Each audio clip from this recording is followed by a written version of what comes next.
प्यारे भाइयों एवं बहनों, ओल्ड टेस्टामेंट में या पुराना विधान में हम नबी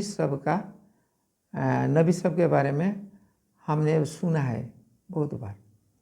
तो नबी अवस्था में कौन है? नबी वह व्यक्ति है जो ईश्वर का प्रतिनिधित्व करता है। पहले अपना संबंध को ईश्वर से प्राप्त करता है और वही प्रेरणा उस ईश्वर की वाणी से, ईश्वर का वचन से वह प्रेरित हो जाता है और ईश्वर मनुष्य के बीच में संबंध लाता है। जो ईश्वर की इच्छा है लोगों को बताते हैं और जो लोगों का दुख तकलीफ है वह ईश्वर के सामने प्रकट करते हैं प्रार्थना के माध्यम से। आज हम नबी एजेकियल की बुलाहट और उसकी नियुक्ति के बारे में हम सुनेंगे। अलग प्रकार से अलग अलग नबियों को अलग अलग तरीक़ा से प्रभु बुलाते हैं। उसके पहले थोड़ा सा हम नबी ईसायास की बुलाहट के बारे में जानकारी प्राप्त करेंगे। उसको दूसरा तरीक़ा से बुलाया।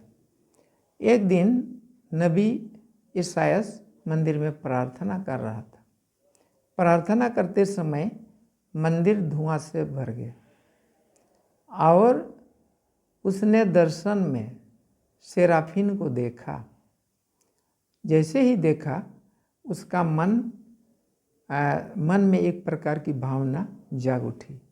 वह अपने आप को असमर्थ महसूस करते हैं, उसकी योग्य नहीं है।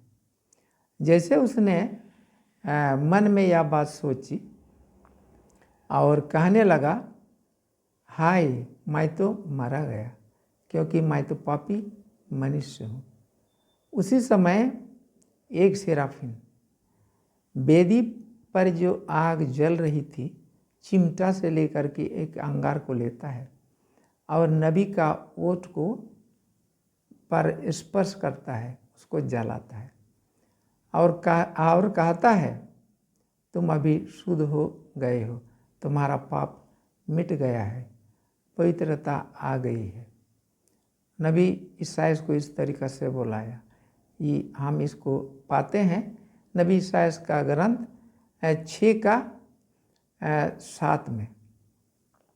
लेकिन नबी एजेकियल की बुलाहट अलग प्रकार से है। नबी एजेकियल का ग्रंथ अध्याय 2 पद संख्याएँ 8 और 10, 3:1 से लेकर के 4 तक यहाँ पर वर्णित है। नबी एजेकियल प्रार्थना करता है, एक आवाज़ उसको आती है और वह पवित्र आत्मा की कृपा से वह खड़ा हो जाता है और कहता है, मानव पुत्र, मैं तुम्हें यह पुस्तक दे रहा हूँ और तुमको यह पुस्तक ग्रहण करना है, खाना है। जैसे उसने यह बात सुनी, ऊपर की ओर देखा, एक हाथ में पकड़ा लपेटी हुई पुस्तक एजेकियल की ओर आ रही है और एजेकियल को खाने के लिए कहता है। एजेकियल ने उस पुस्तक को खा ली और खाने के बाद में उसके मुंह में मधु जैसा मीठापन आ गया और इसके बाद फिर से प्रभु की आवाज़ सुनाई देता है एजेकियल को, मानव पुत्र, मैं अपनी प्रजा विद्रोही प्रजा के पास तुम्हें भेज रहा हूँ। तुमको वहाँ जाना होगा और जाने के बाद में जो मेरी बात उनके सामने प्रकट करना है, बताना है उन लोगों को। लेकिन मैं जानता हूँ वे हठी है, विद्रोही है, तुम्हारी बात को नहीं मानेंगे, फिर भी आपको वहाँ जाना होगा। वे लोग आपको सताएंगे और आपको बाध्य करेंगे कांटीली झड़ियों के ऊपर से जाने के लिए या बिच्छुओं के ऊपर में तुम्हें बैठाएंगे, लेकिन डरना मत, वे कठोर दिल वाले लोग दूसरों को सताने में महसूस नहीं करेंगे। इसलिए तुम्हारा दिल भी कठोर बनाओ और मत डरो, मैं तुम्हारे साथ रहूँगा। या सुन करके एजेकियल का कोई चॉइस नहीं था, और एजेकियल का जो कार्यकाल था 593 से 571 तक, और उसी समय यरूशलेम का और यूदा का पतन होता है। अब बबुल का राजा नेबूकदनेस्सर ने उस एरिया पर आक्रमण किया और जीत लिया, अपने कब्जा में कर लिया, और वहाँ का जो शासक था यहोयाकीम उसको बेदखल कर दिया। उस एरिया में शोक था, विलाप था, मातम था, और इस हालत में वहाँ के लोगों के बीच में इसको उनके लोगों के दिल में धाड़स बंधाना था। आज हम प्रार्थना करेंगे, प्रभु हमको ना नबी बनाता है ना आपको बनाते हैं, लेकिन इस पाठ की शिक्षा हमारे जीवन के लिए क्या है?